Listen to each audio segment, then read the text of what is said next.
அகண்டம் எல்லையற்ற விழிப்பு நிலைக்கு உங்களை வரவேற்கிறோம். வணக்கம் நண்பர்களே. இப்போ நான் உங்ககிட்ட ஒரு சிம்பிளான கேள்வி கேட்க போறேன். ஆனா இந்த ஒரு கேள்வி ஒருவேளை உங்க வாழ்க்கையே நீங்க பாக்குற விதத்தையே மாத்தி போடலாம். கேள்விதான், நீங்க இப்போ நிஜமாவே முழிச்சிட்டு தான் இருக்கீங்களா? ஒரு நிமிஷம் சும்மா யோசிச்சு பாருங்க. ஆமா, நீங்க இதை பார்த்துட்டு இருக்கீங்க, நான் பேசுறத கேட்டுட்டு இருக்கீங்க, எல்லாம் சரி. அந்த உண்மையிலேயே நீங்க இங்கதான் இருக்கீங்களா, இல்ல உங்க மனசு எங்கேயோ ஓடிட்டு இருக்கா? இப்போ உங்களுக்கு தோணும், என்னப்பா இது ஒரு மாதிரி பைத்தியக்காரத்தனமா இருக்கு இந்த கேள்வி. நான் தான் இதை பார்த்துட்டு இருக்கனே, நீங்க பேசுறது என் காதுல கேக்குதே, அப்புறம் எப்படி நான் தூங்கிட்டு இருப்பேன்? உங்க கேள்வி ரொம்ப நியாயமானதுதான். ஆனா நாம இங்க பேச போறது இந்த உடல் விழிப்பை பத்தி இல்ல, நம்மளோட உள்ளுணர்வு விழிப்பை பத்தி. ஆன்மீகத்துல ஒரு பெரிய ஆளுமையான ஓஷோ என்ன சொல்றாரு தெரியுமா? மனிதன் தூக்கத்திலேயே பிறக்கிறான், தூக்கத்திலேயே வாழ்கிறான், தூக்கத்திலேயே இறந்து விடுகிறான் அப்படின்னு சொல்றாரு. யோசிச்சு பாருங்க, நம்ம கண்கள் வேணா திறந்திருக்கலாம், ஆனா நம்ம உள்ளுணர்வு ஒரு கும்பகர்ணன் மாதிரி நல்ல கொரட்டை விட்டு தூங்கிட்டு இருக்கலாம். நாம தான் முழிச்சிட்டு இருக்கோம்னு நம்பிட்டு இருக்கோம், ஆனா உண்மையில இது ஒரு மாதிரி பகல் கனவு மாதிரி தான். சரி, அப்போ நாம வாழ்ற இந்த வாழ்க்கை நிஜமான வாழ்க்கையா, இல்லனா ஒரு ரோபோ மாதிரி சும்மா இயந்திரத்தனமா வாழ்ந்துட்டு இருக்கோமா? வாங்க, அத பத்தி தான் இந்த முதல் பகுதியில பார்க்க போறோம். நம்ம வாழ்க்கையை ஒரு நிமிஷம் திரும்பி பாருங்களேன். காலையில அலாரம் அடிக்கும், உடனே எந்திருப்போம், பல் தேய்ப்போம், குளிப்போம், காஃபி குடிப்போம், அப்புறம் ஆஃபீஸ் கிளம்புவோம். ஒவ்வொரு நாளும் இதே தான் திரும்ப திரும்ப நடக்குது. ஆனா ஒரு கேள்வி, இதையெல்லாம் நாம முழுசா உணர்ந்து ஒரு விழிப்புணர்வோட செய்றோமா, இல்ல பழகி போன ஒரு பழக்கத்தை ஒரு மெஷின் மாதிரி செஞ்சிட்டு இருக்கோமா? ஒரு சின்ன உதாரணம். இன்னைக்கு காலையில நீங்க பல் தேய்க்கும் போது அந்த பிரஷ் உங்க பல்லுல எப்படி போகுதுன்னு கவனிச்சிங்களா? இல்ல சாப்பிடும்போது அந்த சாப்பாட்டோட சுவையை முழுசா ரசிச்சு ருசிச்சிங்களா?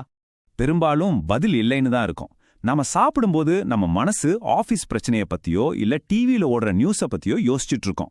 கை ஆட்டோமேட்டிக்கா சாப்பாட்டை எடுக்கும், வாய் மெல்லும், அவ்வளவுதான். இதுக்கு பேரு தாங்க எந்திரத்தனமான வாழ்க்கை. உங்க உடம்பு மட்டும்தான் இங்க இருக்கு, ஆனா நீங்க இங்க இல்ல.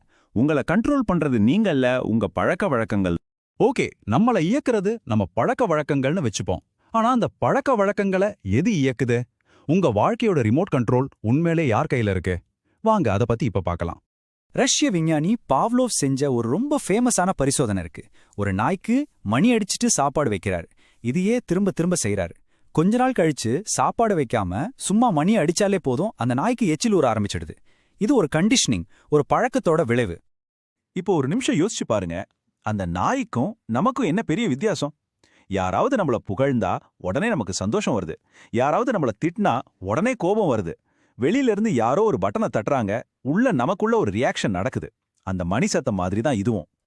அப்போ மறுபடியும் அதே கேள்விக்கு வருவோம். உங்க வாழ்க்கையோட ரிமோட் கண்ட்ரோல் யார் கையில இருக்கு?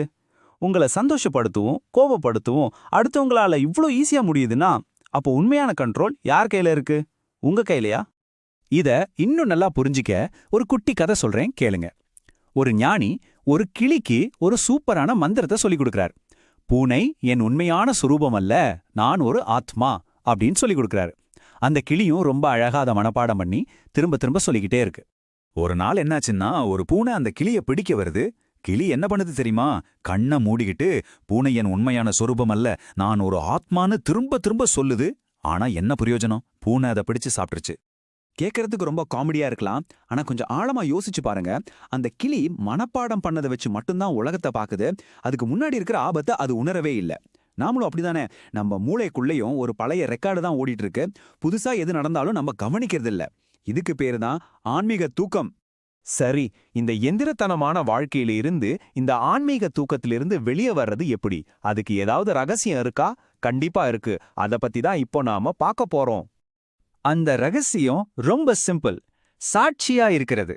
அதாவது உங்க மனசுக்குள்ள ஓடுற எண்ணங்களையும் உணர்ச்சிகளையும் சும்மா ரோட்ல போற வண்டிகளை வேடிக்கை பார்க்கற மாதிரி எந்த ஜட்ஜ்மெண்ட்டும் இல்லாம சும்மா கவனிக்கிறது. உதாரணத்துக்கு, உங்களுக்கு கோபம் வருதுன்னு வச்சுப்போம். உடனே நீங்களே கோபமா மாறிடாதீங்க. ஒரு செகண்ட் நில்லுங்க, உங்களுக்குள்ள கவனிங்க. ஓ, இப்போ எனக்குள்ள கோபம் அப்படிங்கிற ஒரு உணர்ச்சி வந்திருக்கு, அவ்வளவுதான். ஜஸ்ட் கவனிக்கணும். இதுல ஒரு மேஜிக் இருக்குங்க. ஒரு இருட்டு ரூம்ல நீங்க ஒரு லைட்டை போட்டா இருட்டு எப்படி காணாம போகுதோ, அதே மாதிரி உங்க விழிப்புணர்வுங்கிற வெளிச்சத்தை அந்த கோபத்து மேல நீங்க பாய்ச்ச ஆரம்பிச்சாலே போதும், அது தானா மங்க ஆரம்பிச்சிடும். கவனிக்க ஆரம்பிச்சாலே பாதி பிரச்சனை தீர்ந்துரும்.